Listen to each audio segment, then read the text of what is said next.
What's up? My name is Ken Dumbo, the MC with the sauce. Don't forget to subscribe to J. Cool. Years of the former president to treat him as an ordinary citizen and not demand a state burial now because the world is meant to descend on Zambia for that burial. Your take on just their views?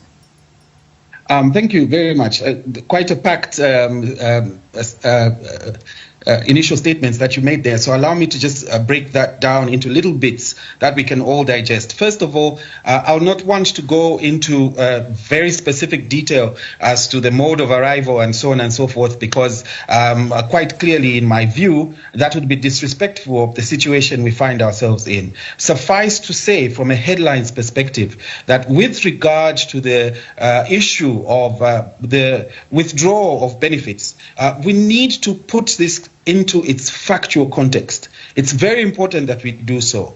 And the factual context is that we have a provision in our laws which is referred to as the Former President's Benefits Act. And that provision of the law very clearly states that should a former president go back into active politics, they lose the benefits, the emoluments that they ought to get. And it's a logical position that is given. If indeed a person is not retired, how can they be entitled to retirement benefits? So I'll generalize this discussion on this particular provision of law rather than speaking about the allegations that have been made by the family, which we all have different views about. But we are in a period of mourning and we must respect that fact.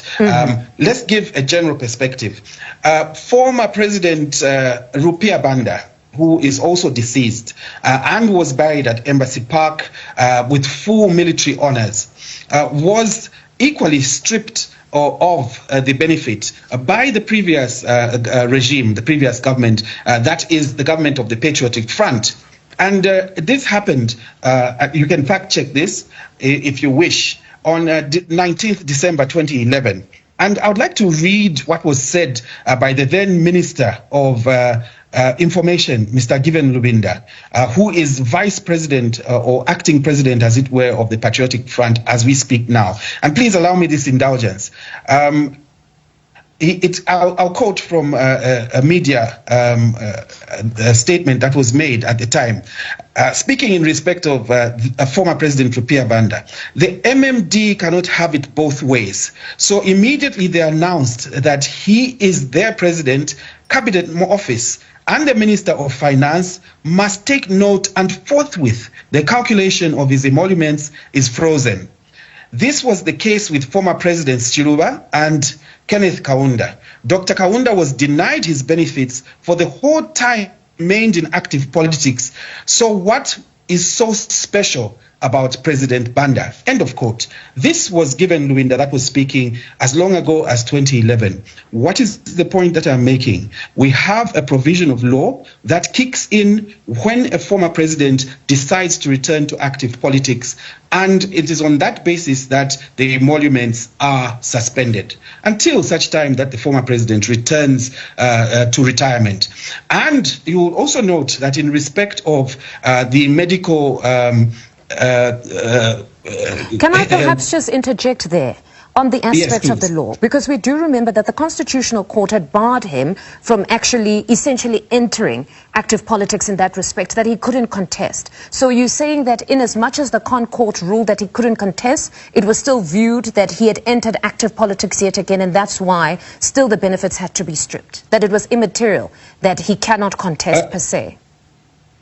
The contestation of the 2026 election in particular is completely exclusive from the act of being in active politics.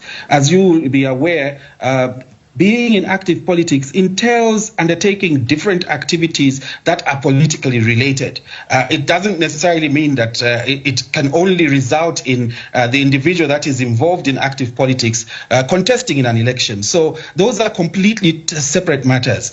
Does the former president still hold the executive powers of a president of a political party? For example, does the former president determine that the political party will undertake undertake certain activities that obviously are of a political nature?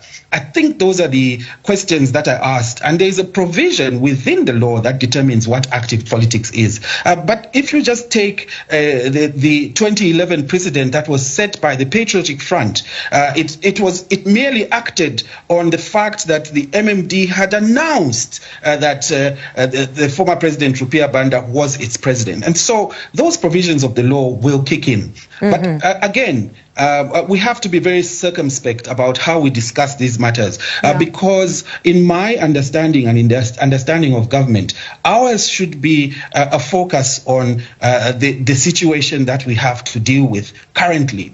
Ours should be a focus on putting the former president of the Republic of Zambia to rest in a decent and dignified manner. And this was pointed out even in the case of President Kaunda that you referred to.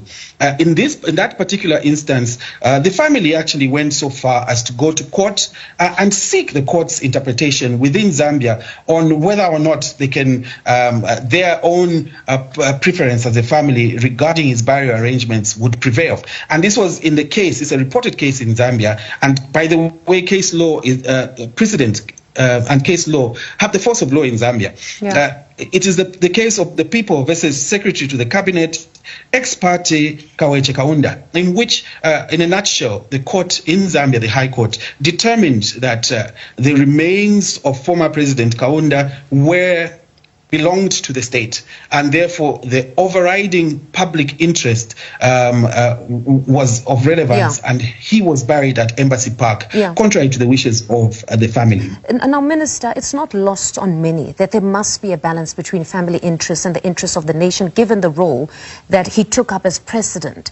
But as you say, this is a very delicate situation. There is a life lost.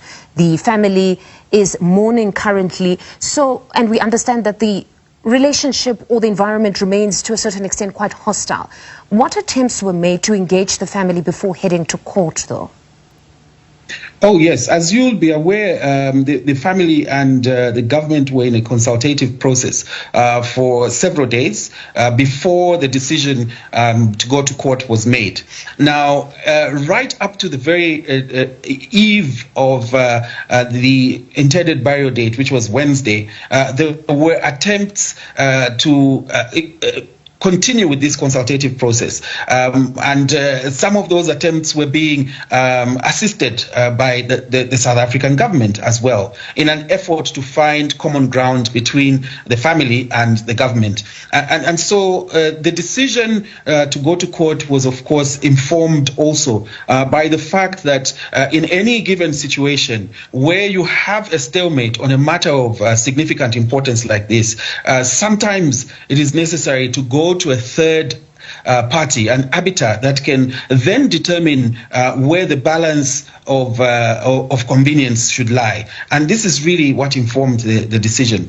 We have to also understand that government cannot be seen as a unitary entity. Rather, it must be looked at from the perspective that it is carrying the will and interests of 20 million Zambians on its back. So even the approach of speaking about the President Hakainde Hichilema, wanting to ensure that this process is undertaken is probably not the best approach, or indeed to single out that it is government's will that this particular send-off happens in the way that we are putting forward.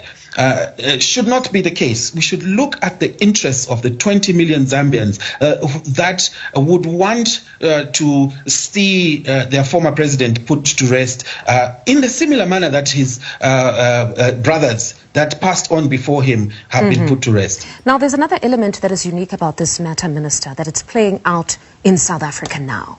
It's unlike the other two that you quote. And we are joined actually by our international news editor, Sophie Mkwena, who has been engaging our government to almost get a position of where government stands as this matter plays out, and as much as we respect the sovereignty of a nation to decide for itself what must happen with its former president. But Sophie, just to rope you in, just share with us what now is the official position of South Africa, even beyond just the outcome of court yesterday to interdict or halt the burial.